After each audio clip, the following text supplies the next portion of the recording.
Good morning mga ka-B1 Moto and welcome back to my channel. Kung bago kayo sa channel ko, please like, share, comment and subscribe.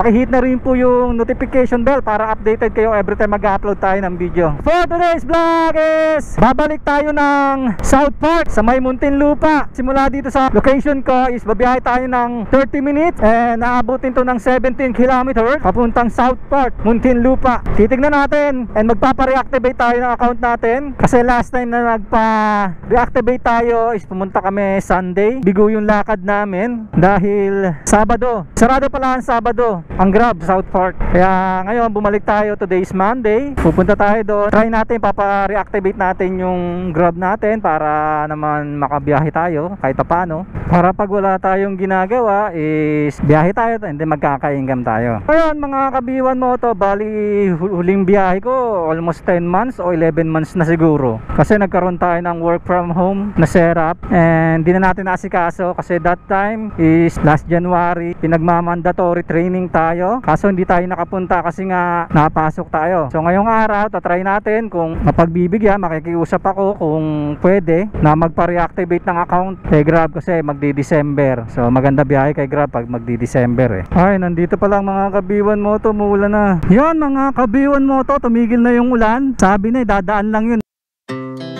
Our hearts beat to the city streets. We began to feel the fire. We rise like tall buildings as the chemicals they take us higher. The night's young and it's just begun as she puts her hand in mine. We wanna chase the night, wanna dance to the light, pull the stars from the sky, just two hearts running wild. Never sleep, never stop, as we shout from the top.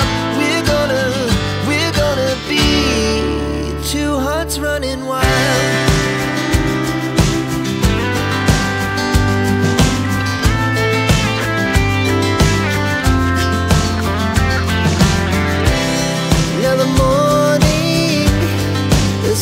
Afternoon, we lay awake in bed.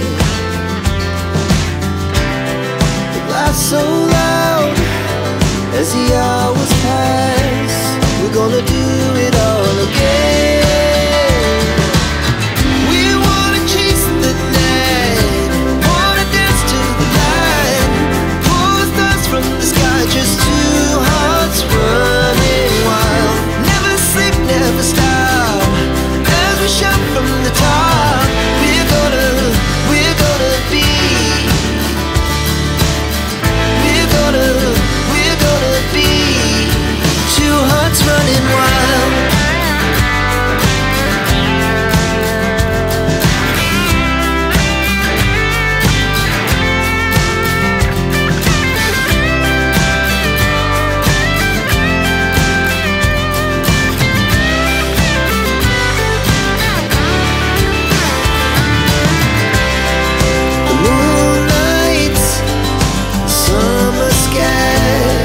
The best we ever had, and we'll stay on forever. We'll never have regrets. We wanna chase the night, wanna dance to the light, pull the stars from the sky, just two hearts running wild. Never sleep, never stop, as we shout from the top.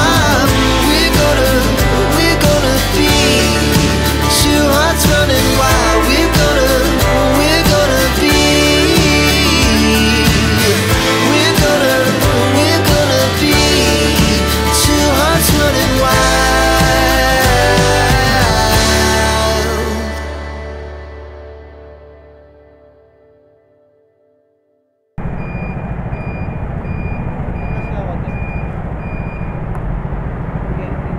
Yung gulong mo yun.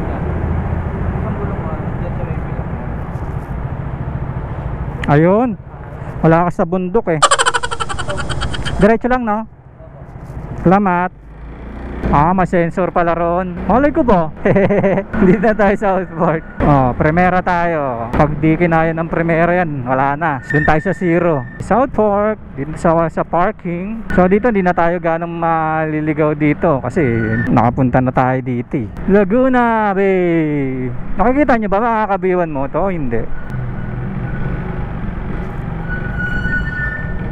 Ngayon, dito tayo magpo-park. Ayan, mga kabiwan mo to. Dito na tayo. Tignan natin kung magkano nabawas din sa natin. Sa gasolina natin. Hindi kasi tumano to eh. Dami pa. Sira kasi.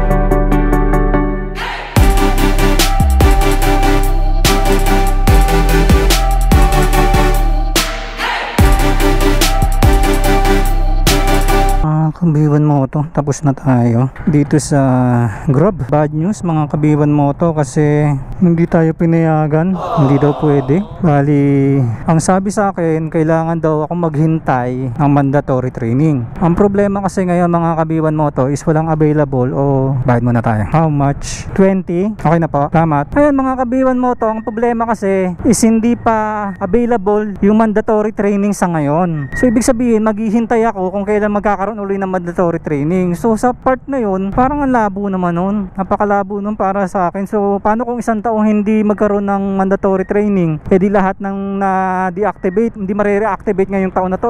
Kaya nga ako nagpapa-reactivate ng account is para makabiyahe ngayong December. Kasi nga malakas ngayon. Pero kung kailangan pa ng maghintay, hanggang kailan kami maghihintay, di ba? Tinatanong ko yung nag-assist sa akin. Maayos naman yung pakikipag-usap ko sa kanya. Maayos naman. Kaso ang problema nga, kahit na gano'n, parang hindi ko naman matanggap na maghihintay ako sa kawalan. Parang maghihintay ako ng walang kasiguraduhan. Alam mo yung ganong pagklase ng paghihintay. Okay lang sana kung application ako kung, di ba? Ang problema kasi, reactivation lang naman tayo, mga Kabiwan Moto. Bakit ganon? Ba't parang pinapahirapan naman nila masyado? Di yung mga nagpapa-reactivate ng account. O tutusin, dapat saglit na lang yun kasi reactivation na lang naman. Ayun, kayo mga Kabiwan Moto, ano masasabi nyo ron? Dun sa... Kasi nakadalawang balik na ako tapos ganun yung sinabi. Tapos nakailang email na rin ako kay Grab sa support. Wala silang masagot sa akin, sa totoo lang. Hindi ko alam bakit ganun. Ang masama na ito mga Kabiwan Moto, pag nagkaroon pa ng mandatory training, pupunta pa ako ng Marikina. So abala na naman, napakalayo na naman nun. Hindi ko lang magustuhan yung ganung klaseng sistema na maghihintay pa kami for reactivation samantalang hiring naman sila ngayon. And then kung sakaling magpa-reactivate daw, may chance pa na mawala yung food. May ganun pang instances na kailangan mong malaman kung magpapa-reactivate ka. Kasi ang sabi, pag nagpa-reactivate ka, may chance daw na mawala yung mga food mo. Magiging express ka na lang. So bakit mangyayari yun, di ba? Baka tatanggalin yung food mo, yun yung account mo. Porket hindi ka lang nakabiyahe. Para namang unfair naman masyado yung ganun. Ang hirap na magpa-reactivate, tapos pag na-reactivate ka, express ka na lang, yung food mo mawawala na. Kasi, ewan ko kasi ganun ba yung nagiging resulta nun? Kasi masyado nilang pinupush si Move It. Para namang napaka-unfair nun. So sa totoo lang,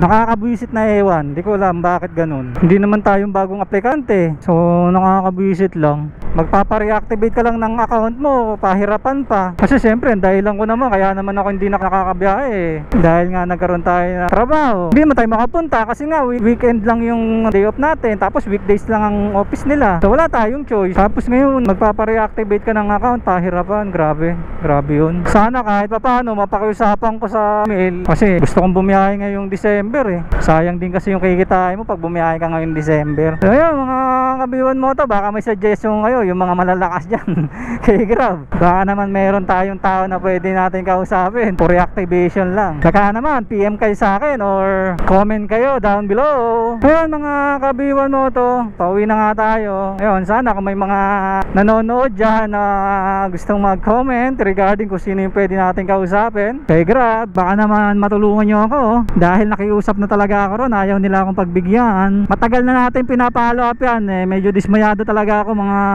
kabiwan moto kasi matagal ko nang pinapalo up yan eh. June pa lang pinapalo up ko na yan, nag-email na ako, consistent yung pag-email ko, pero wala silang mabigay na sagot sa akin regarding dun sa mandatory training kung kailan ba talaga nila hindi pa sila mag-decide na ipapa-implement nila uli yung mandatory training. So habang ganun tayo katagal maghihintay, kung isang taon, 2 taon, di ba, buwan, araw, linggo, di natin alam kung kailan sa kanila tayo magre-rely. Although naman na nagpapakita na naman tayo ng interest na bumiyahe uli, kaso hindi sapat yun para pakinggan yung concern natin na ma-reactivate yung account natin kahit na hindi tayo nagkakandak ng mandatory training. Although willing naman tayo magkandak ng mandatory training, kaso nga ang problema is hindi available ang mandatory training as of now. Ang problema doon, gusto natin bumiyahe, so pending na naman tayo ng ganung katagal, hindi natin alam kung kailan tayo. Sana ay grabe, sana mapansin yung mga rider na gusto magpa-reactivate. Pwede naman siguro na ma-reactivate muna, tapos pagka bumalik na yung mandatory training, tsaka na lang nila i-schedule ulit na mandatory training yung mga rider na ni-reactivate nila na hindi pa nakakapag-mandatory training. Siguro pwede naman yon. Sa tingin nyo mga kabiwan mo to, siguro pwede naman yung ganung klase, di ba? Para lang makabiyahe lang muna kasi December, sayang yung December natin eh. Tingin ko pwede yon, Grab. Shoutout Grab, baka naman pwede yung sinasuggest ko na yon, na pwede naman sana na reactivate na lang muna natin yung mga rider na gusto magbiyahe uli, na reactivate natin, and then kung sakaling kailangan nila ng requirement sa mandatory training o kailangan nila mag-training, schedule na lang natin sila kasi as of now wala pa kasing available na mandatory training. So hindi naman pwede na yung mga gustong bumiyahe na rider natin spending na lang natin, even though nagkakaroon tayo ng hiring, di ba? Kasi yung ibang rider naman kasi sa atin mga kabiwan moto is ayaw naman mag-move it. Gaya sa akin, sa totoo lang ako, ayaw ko ng move it kasi hindi ako komportable mga kabiwan moto na mag-angkas ng tao, ng ibang tao sa motor ko. Parang hindi ako komportable sa ganun kasi, and mas gusto ko yung dinideliver ko is mga pagkain o kaya parcel items. Ayoko nang nagdi-deliver ng tao, so hindi ako komportable sa ganun. Ayoko nang pinipressure ako regarding sa pagmamaneho ko. Gusto ko pag ako nag-drive, kung ano lang yung pacing na gusto ko, yun yung masusunod, hindi yung may nagdidikta sa akin. Lalo na yung may mga customer na nagmamadali. So ayoko nang ganun. Ako nga sa sarili ko hindi ako nagmamadali dahil naglalaan ako ng sapat na oras para hindi ako malate sa mga lakad ko. Kung ganun, maglaan din kayo ng oras nyo para hindi kayo nalilate, para hindi kayo nagmamadali, kasi masyadong risky po yun yung magmamadali tayo. Mga kabiyon mo, tatapusin ko na yung regarding dyan. Yun, sana nga Grab, nakikiusap sana ako sa iyo na sana ma-reactivate yung account ko, o yung mga rider na gusto magpa-reactivate na naghihintay ng mandatory training. So hindi naman ho kami pwede mag-rely dun sa mandatory training kung kailan siya magiging available. So ganun katagal kami maghihintay. So sana magawa ng paraan na ma-reactivate muna, tapos kung sakaling bumalik na yung mandatory training, dun nyo na-implement yung mandatory training. Once na hindi kami pumunta, so dun nyo kami i-deactivate ulit, diba? Yun lang naman yun kasi gusto namin bumiyahe, sa totoo lang So dati na naman kami mga rider ni Grab, so siguro naman mapagbibigyan mo yung mga rider na gustong bumiyahe dati na nagkaroon ng trabaho. Yun, sana Grab, mapansin mo yung vlog ko, mapansin mo yung suggestion ko. Para sa akin okay naman yung suggestion na yon, hindi ka naman lugi doon, hindi naman kami lugi mga rider doon, kaya sana mapansin ni Grab. Yun, I guess mga kabiwan mo to, hanggang dito na lang ang vlog natin ngayong araw. Sana nagustuhan nyo, sana kahit pa paano meron kayong natutunan o naging informative sa inyo tong video na to, and sana mabigyan nyo ako ng tips and suggestion regarding dun sa concern ko. Again, my name is B1 Moto. Always remember mga kabiwan Moto, always pray before you ride. Ride safe, God bless. B1 Moto out. Bye bye.